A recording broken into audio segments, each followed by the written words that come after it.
A long morning for the Crown-Indigenous Relations Minister as leaders at the Assembly of First Nations criticized the lack of progress on ending violence against Indigenous women and girls. There's too many reports of murdered and missing Indigenous women in this country, and it's shameful. I can't think of another word to say other than it's shameful, and we need to stop that. While I fully recognize the frustration you have, and I too share that frustration, I just want to assure you that we are in the right track. We are working together. Minister Gary Anandasangari being told First Nations people feel a lack of respect for their treaties, rights, and even their time. Some were frustrated they only got to ask a single question and push for federal representatives to meet First Nations on equal terms. Your ministers come for 2 hours and then they take off.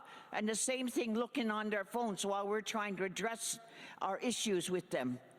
There's got to be respect. We're holding a treaty meeting 1 to 11 in Cold Lake, August 26th or 30th. You're invited to come. The Governor General will come.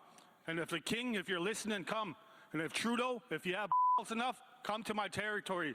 In all my years of policing, I have never seen anything like the discriminatory underfunding of Indigenous public safety.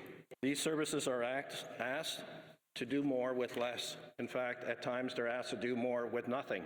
Indigenous police leaders urging the AFN to call on Canada to allow First Nations to police themselves and properly fund Indigenous police services.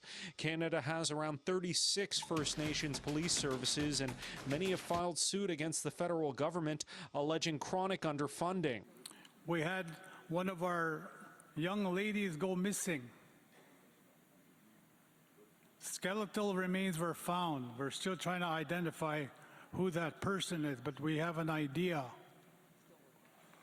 And this is the realities that frontline officers see day in, day out. They're drowning. They need support.